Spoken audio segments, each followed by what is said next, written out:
All right.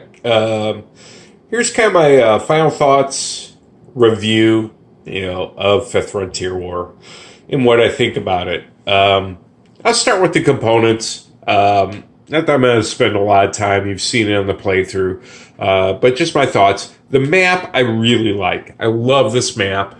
I think it really,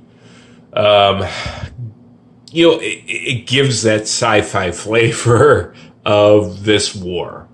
And the fact there's the boxes for all the worlds, and how it's divided up, is really, really pleasant. All the information on those worlds, from the tech level to the starports to the, troops involved on the planet, if there's any, to the system defense boats.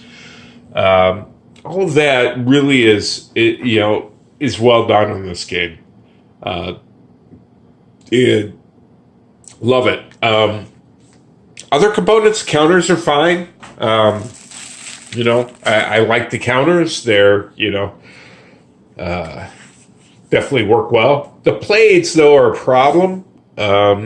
Granted, you get two of them, so one for each player, and you have the charts, and these are what you're going to be referencing for the most part. That's great, but it's missing all kinds of things you need. A sequence of play. You need a sequence of play in this game. I wrote one down because you really have to follow it. It's it has a lot of steps you have to follow, and that's important. Victory points, there's no victory point marker, so, track or anything, so I gotta keep one.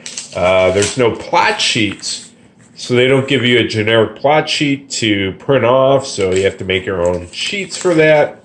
So it's missing all these kinds of things that, you really need to play the game, but, whatever. It's not the biggest deal in the world.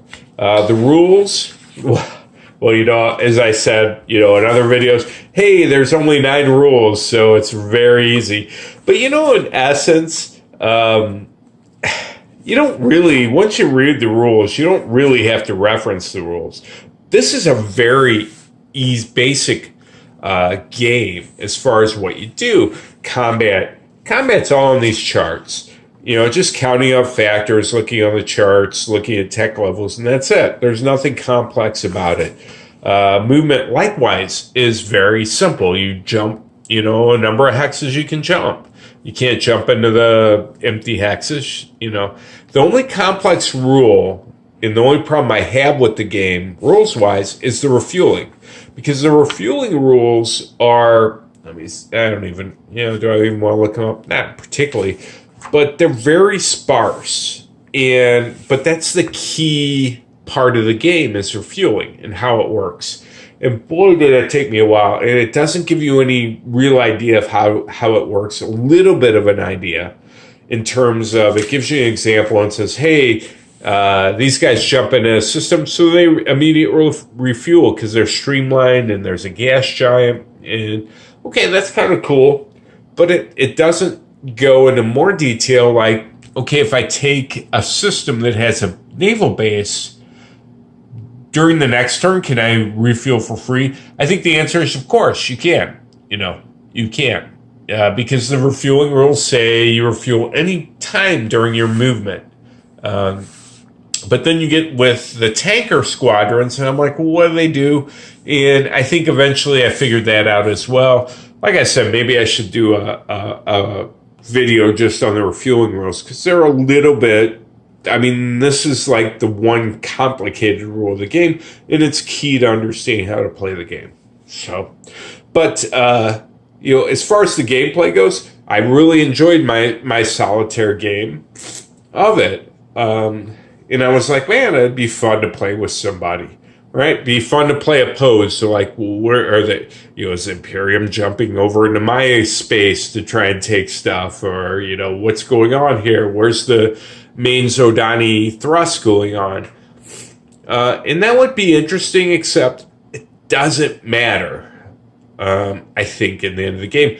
I hate to talk about balance in a single solo play, but I'll talk about it here because there is no way in hell the Zodani will not win by turn 26.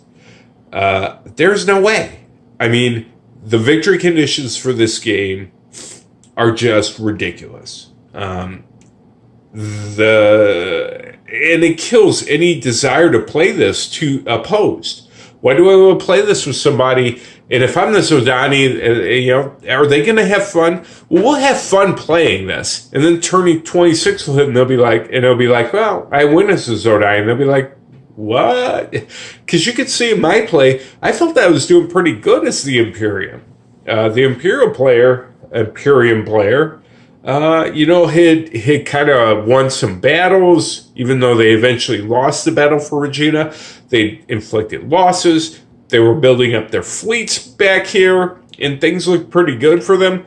But it didn't matter, because the victory conditions are such that it's way too easy for the Zodani to win. And I could look and say, well, you just modify the points. I don't know how you modify the points. I guess if I played this a lot, you could figure out like another balance level. I don't know. I went on Board Game Geek and Consum to kind of look at this and say, well, is there something I'm doing wrong? And the consensus, everybody was basically, you read the post, no, Zodani will win every time.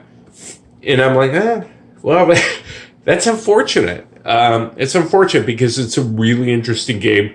And, some of the suggestions are like, well, the Zodani should take all the sub-sector capitals, include Rhinelander. That's not a satisfying way to do things. Because what's the Imperium going to do?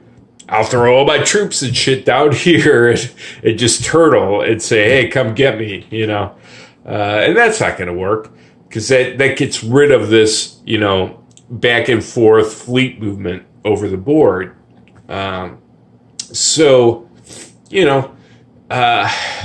not that but it's very disappointing that the victory conditions ended up, are so bad in this game to make what is an otherwise very interesting game, which has, a very, very much the feel of a futuristic war, with the jumping, with the refueling, with the tech levels, all this stuff, is something that you can't find in any type of, contemporary science fiction games. Science fiction games these days are all like 4X types games where, it's all very generic in feel.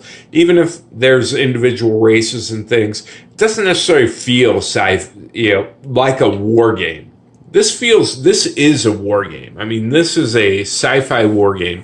There's no doubt. It has, it's not just World War II in space or World War I in space or whatever. This is, well, not World War I. Who the hell cares about that, right?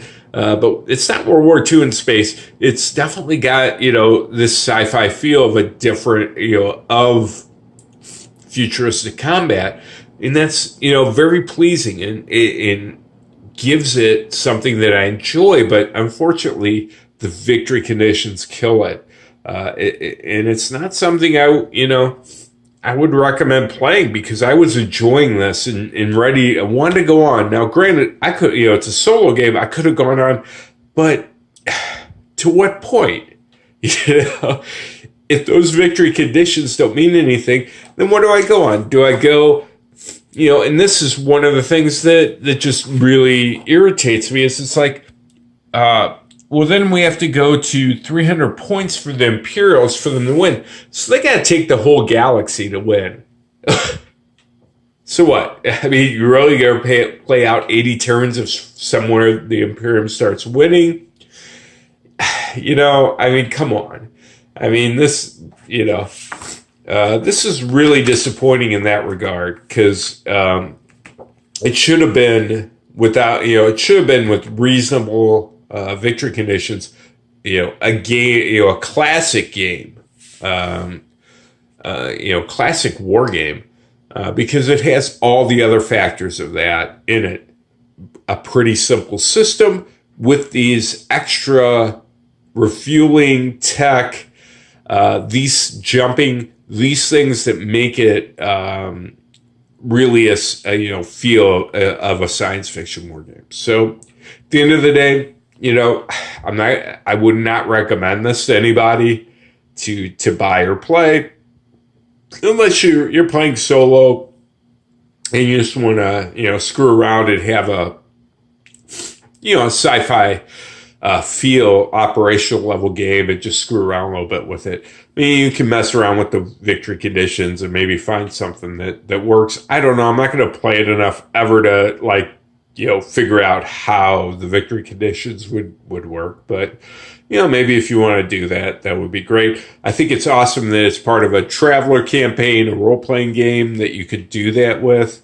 And I would imagine kind of reminds me a bit of like when I did, when we were playing Glorantha, I had, the board game Dragon Pass. You could use the Dragon Pass map to kind of play your campaign out, like where are we at here? And I'm guessing you do the same thing here with if you were doing a traveler campaign. So that's kind of neat. But anyway, high hopes for the game. I really did, and ended up being, just like I said, very disappointed, all due to the victory conditions. So that's Fifth Frontier War. All right.